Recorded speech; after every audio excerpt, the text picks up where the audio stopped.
Hello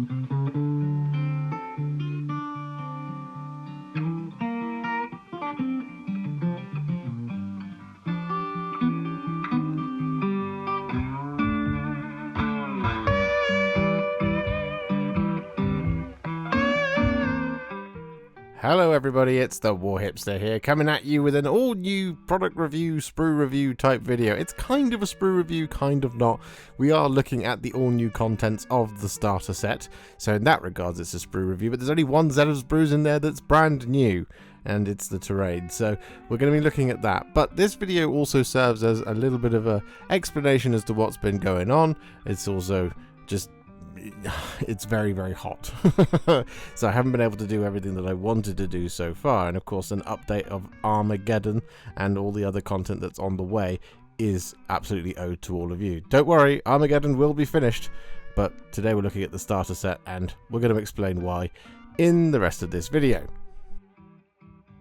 So here is this absolute mammoth box of a starter set. It is enormous. It's actually a little bit taller than the Armageddon box. It's because it's got a little bit more sort of mass to it. It doesn't have more miniatures, but it does have all of the terrain in there as well, which actually makes up the same amount of miniatures, more or less. I think there's about 15 pieces of terrain and sort of 46 miniatures, something like that. Let's have a look and turn the box over and see what the content is actually going to be in the box. So 46 Citadel miniatures plus 15 bits of terrain does indeed make 61. So there you go, same amount of miniatures, just less playing pieces. But we have 46 Citadel miniatures, the battlefield terrain, which is what we've sort of already been talking about, the starter set handbook, the core rules book as well. There's 2 reference sheets in here. There is also 2 game boards, 2 range rulers, and 10 dice. Believe it or not, they finally put dice back into the starter sets, which is an incredibly exciting thing to happen. So, very familiar. If you're into the sort of the core set for the old world that came out or went on pre-order last week, or the week before, struggling to remember now. It's a very, very, very similar setup in terms of the things that you get in. This is sort of like the pure-blooded starter set. It is full bore, ready to go. I think it's probably the best starter set I've seen from Games Workshop in a long, long time. Sprues wise, here we go. These should all be familiar if you already bought a copy of Armageddon, or indeed you've seen our video review of Armageddon. Inside the box you get a war boss, you get a captain with shield and sword, you get a librarian, you get 5 Vanguard veterans, and you get 5 intercessors, 20 orc boys, 10 Gretchen, a war track, and a land speeder, and a weird boy. That's quite a significant amount of miniatures, and well, we've already done videos on all of the Space Marines. We haven't quite done all the videos yet on the orcs, but this actual box gives us a really good plan for what we're going to do, which we are going to talk about that in a little while. But of course, here are the new things. Dice. Let's see how they roll by just tipping them out of the packet, because that's crucial, you know. Starter set dice always seem to roll better than other dice, and well, that's a pretty decent roll. So these dice are guaranteed with your first roll to not roll any 4s, but we've got 7 5s and 6s and 3 1 2 and 3. These are some pretty good dice. All kidding aside, the actual new thing here is the large box of terrain, and it is a separate box of terrain inside the box, and it is a struggle to get out until you realise there's actually a little thing there to help you pull it out. Yeah, I struggled for about 5 minutes trying to get it out of the box because it is massive. It fills the whole thing, so just getting the angle of the dangle is quite difficult. We'll look at that box of terrain in just a minute, but the instructions are printed on the outside of the box, so I don't know how you feel about that, but I didn't feel great about it at first. We do then have the 2 kind of dossiers underneath it, which one has the 2 game boards in, which is that one, just demonstrating that there. And then finally we have this other one, which is all of the literature. This should contain things like the building instructions for all of our models, and it should also contain the reference sheets for both the orcs and for the Space Marines. And it should also include the core rulebook, because you do get a full core rulebook in this one as well, which for our long-term future plans is fantastic, because whenever we start finally getting battle reports going on this channel, we'll have 2 core rulebooks for 2 players to be able to look at, which is absolutely wonderful. I'm really glad about that. But we do have the data sheets, enhancements, and stratagems, and army rules for the Space Marines, and the same thing goes for the Orcs as well. The Ard Mob, right there, you've got the army rule, etc. And, well, all the same thing should be in there as well. But, as mentioned, the last couple of things will be the Getting Started book, which is that one there, and the core rulebook as well. Exactly the same one that came in Armageddon. The only thing that's really missing from Armageddon here is, well, some of the miniatures, obviously, but also the Operation Imperator book, which was unique to Armageddon. Instead, you get this sort of Getting Started book, which is unique to the starter set, I assume. I doubt this is in the smaller ones, but it might be in the Combat Patrol book, who knows? Or Combat Patrol box, I should say. Just won't have the Orcs and things. But there is an example of a turn and all that kind of thing, and it does actually have build instructions for the terrain in there as well, so it's not just printed on the outside of the terrain box, so that is a good thing. But then of course we do have it all labeled up. I'm not the biggest fan of instruction manuals like this because they become a little bit unruly to try and negotiate around my quite small limited hobby space, but that's just my preference. I know some of you might really like it. Same for like having the instructions printed on the outside of the box for the terrain. That's even more unruly to negotiate around my quite small hobby space, so it is what it is. So the only thing new that actually gives this video its usual title of a sprue review is the terrain that comes in this neatly packed box. It is supposed to be all push fit, so you could theoretically just pack this back down into this size box, or at least that's what they kind of talked about when it came to the fully painted stuff that's yet to make an appearance on the Games Workshop marketplace. But the vibe must be the same thing, and I suspect that that stuff also is printed with instructions like this on the side of a big box. I guess that's probably why they've done it, but maybe not. I'm not sure why you would print it twice, other than it's just kind of easier to do it that way. But I'm just sort of second guessing things at the moment. Inside the box, you get roughly 15 pieces of terrain. So you get the big sort of power cables, you get that lovely sort of generator there as well at the top there. You get a couple of little barricades, some big ass ruins. They are quite big, having built them now. Well, this version of me hasn't built them, but the person doing this voiceover has built them. So it all comes in this one box, and there we go. It is this sort of similar standard as you would expect. It is slightly coloured darker than normal in terms of terrain. It is the sort of other sort of style of plastic they use for terrain, but it does have a slightly darker hue to it than you usually see. So I think it has been dyed like darker grey, so it could be used out of the box, I guess, as a starter without having to paint it. I think that's probably why they've done it, so it's just a bit more separation between this and the models. But there we go. So that is one of the sprues, and as you can see, a bunch of the components here are absolutely enormous, but they are very detailed, very cool, very, very, very nice. Now, as ever, the thing when we're doing the sprue reviews is we're looking for difficult connection points on models to actually clean up, but this is terrain. It's like a vehicle, but even less important. So the fact that everything's just flat and it's on the 2D plane actually just makes our life really easy when it comes to sprue reviewing. You just have to go around the outside and make sure you get all of the sprue gates. That's kind of it, really. There's going to be a lot of connection points here and there across the models. Well, the large pieces of terrain and the sprues, but there's nothing really that's going to be particularly challenging because it is terrain. It is kind of designed to be quite easy to put together, if a little time consuming.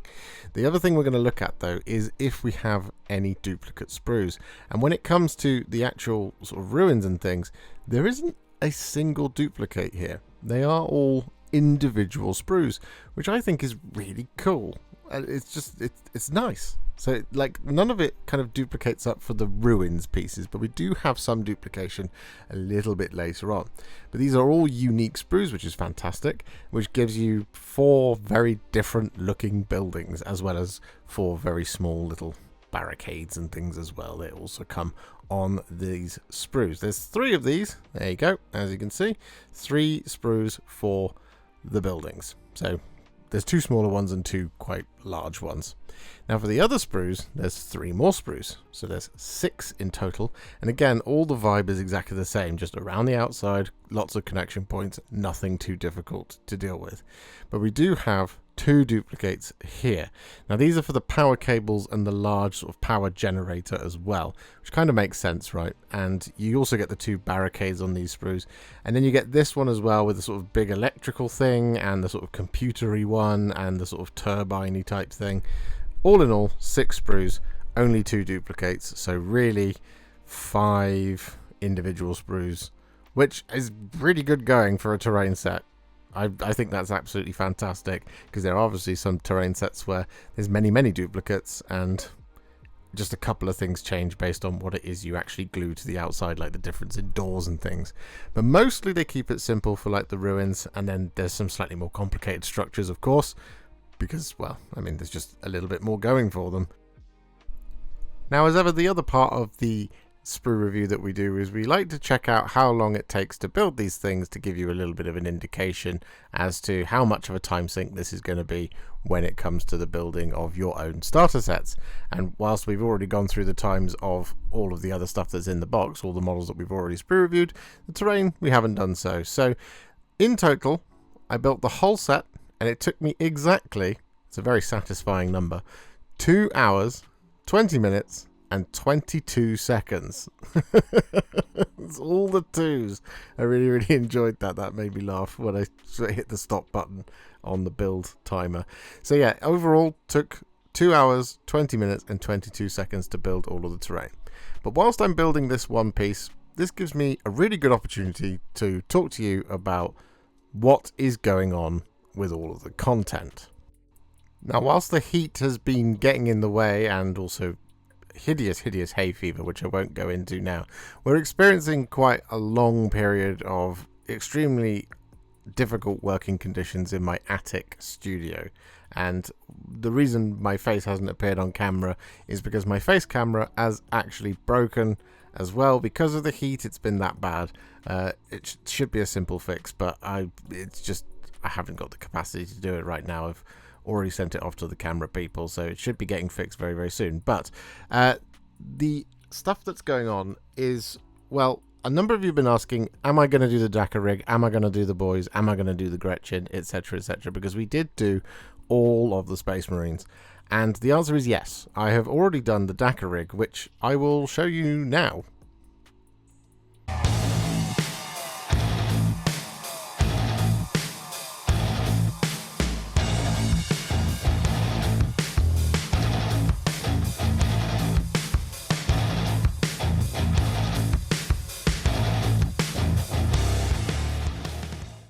And of course, the other big question is, am I going to do the boys? Well, we had 20 boys in Armageddon, and because of the starter set, we now have 40 boys, which actually makes things, well, a little bit longer, but actually a little bit easier. So we are going to be doing 40 of the finest orc boys once this heat subsides a little. Just got to build these other 20 from this starter set as well. But we're going to be doing 40 orc boys, and we're going to be doing 10 evil suns, 10 bad moons, 10 goths, and 10 death skulls. That's what we're going to do. And we're going to do it all in one big video, kind of like we did the clan rats, although these are significantly bigger. We're just going to try and do it in such a way that makes it pretty formulaic to paint them. And it'll be stuff like, you know, doing all of the trousers across all 40, all of the boots across all 40, doing all of their vests across all 40, using a number of different paints in order to do different things in order to create a little bit of variation. And then we then go back through and do all of the metallics and all of the heraldic details, and then some specific clan markings as well if we've got time and we want to do it and it'll make sense to do it in the context of the video. So that is going to happen. It's just I haven't been able to. I've been out of action for a week because it's too hot up here. We've had a couple of other things to get done, like the Riders of Rohan, the Rohan command, the Dunlending command, the Old World core set, which we've done both the Aspiring Champions of. We've got the Demonic Mount one coming very soon. Started the Warriors, haven't been able to do the Knights, and we've got the Lord of Hysteria on the way as well. That's also been done. We've missed Caiaphas, Kane and Jurgen, so we'll try and get that done as well at some point, although I don't know when we're going to get that done because we're just out of time, and it's very tricky at the moment trying to sort of do my job when I've only got about sort of 2 or 3 hours where I can paint comfortably for a good sort of period of time. So I did all of the building of this terrain last night because I've spent this week trying to get a little bit more progress on the old world core set chaos stuff this week. Hence why we do actually have the aspiring champion on the horse video coming very, very soon. And we finished the Dakar rig this week as well. So stuff has been going on. It's just been very disjointed. Now hopefully a painting video will appear in the coming weeks for all of this terrain as well. We've been sort of planning it today, kind of trying to match it to my Hive Storm stuff that we did many moons ago. So they've got a sort of much even expanded set of things, which I think will look pretty cool. We're going to go a little bit further with this stuff because it is a lot more detailed than the Hive Storm stuff, but we shall have to wait and see. And as for the other big two questions that have come up with all of the Armageddon things so far is how do I base my orcs and how do I base my Space Marines? Well, I have actually filmed 2 shorts for those, so that is also going to be coming out in the coming week or so because it's pretty easy content to deliver and it doesn't take that much time to edit. Of course, we are just waiting to see what the weather is going to be doing over the next sort of 5, 6, 7 days. So I never thought that being a miniature painter would be dependent on the weather, but it does turn out that when you need to prime or when you need to paint during the summer or prime during the winter, the weather is very much a factor when it comes to being an indoors miniature painter, which is pretty funny to me. So yeah, that's kind of everything that's been going on. There's a big milestone this weekend as well, which I really wanted to be able to do a big video for it, but instead we're just doing this video, and I hope this video isn't too boring or isn't awful for all of you guys. It's the best I can do at the moment given the tools and the temperatures that I have at my disposal. But our big milestone this weekend is 7 years of Warhipster painting tutorials. The 12th of July 2019 was when the first one went up. I started the channel on the 11th of July, the day before, so technically it's today, but tomorrow is the big anniversary of 7 years, and I just want to say a big thank you to everybody who's been along on this journey for the last 7 years, and for everybody who we've met over the course of the 7 years. You guys are really fantastic, and I really appreciate all of the support that you guys have given over the years, and especially at a time like now. It's hard for me to be wanting to provide you with the content that you guys are asking for because I really want to do it. I just can't at the moment, but we are trying our best to get as much done as we can with the limited time that we have at our disposal. So yeah, that's the future of everything that's going on. That's the current predicament, and it's all good. I hope you're looking forward to some more content on the way. Let me know if you're excited for the boys video and the Dakar rig video. It's on the way. We'll try and do the Gretchen as well, although we might wait until when the big Orcs releases to do the Gretchen, because there's so many other things coming down the pipeline that I don't want to be painting Orcs forever. You know, they're fun, but they're not the best.